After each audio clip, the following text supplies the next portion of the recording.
Hello, I'm Zihi Peter Wen. Today I'm presenting Configuration Management Plan Review.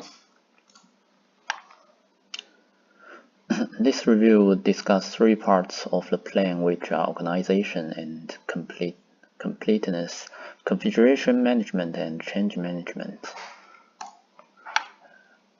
First part is organization and completeness. Most sections are covered with appropriate level of details, except for the constraints and deliverable. The details of constraints should include the time and budget constraints. In deliverable section, there is only a table that indicates deliverable stuffs, which should include more details. Intended readership was lacked and required to be implemented in later version, but the definition of terms was clearly explained in definition section. And for the configuration management, there would be two roles of CM roles. One is configuration manager, which is responsible for the overall planning and management of the CM standards and the policies. Another one is the team. It is the responsibility of the team to implement CM as defined in the plan and raise any issues with the configuration manager. Configuration items have been listed in the document and have divided into three sorts, which are software, hardware, and documentation.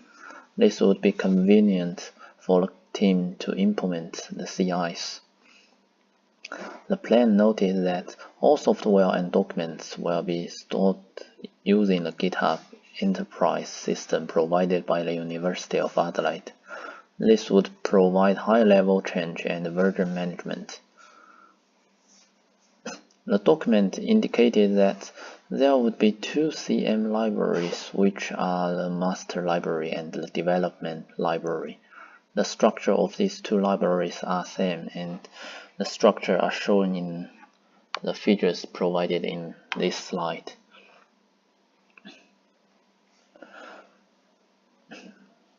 But the master library is used to save the final copies of items that are ready for submission, and to add files in would require permission from configuration manager. Another library was used to keep the developing files. The recovery plan for the libraries were lacked and should be made in the next version. Files for each CIs would be stored within its corresponding folders, which is shown in the figure. Coding would be stored in source and documents would be stored in documents folder. Agenda would be stored in meetings. Next part is changing management.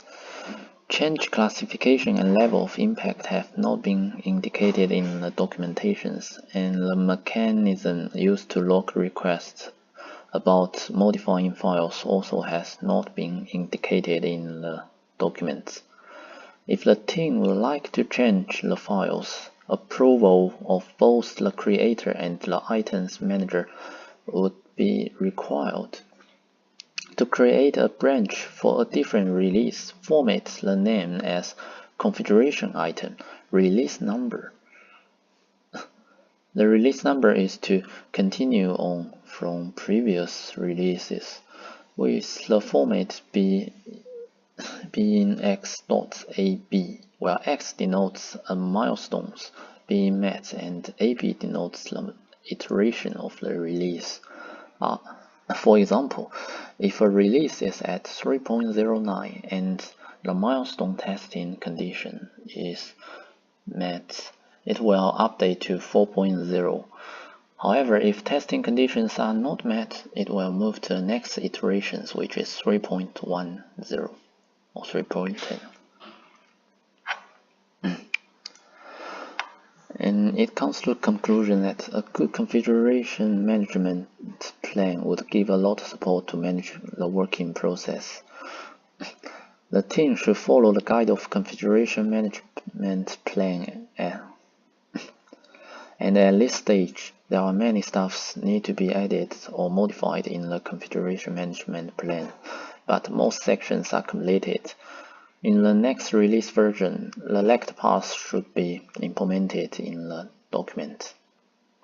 And that's the end of the presentations. Thank you for listening.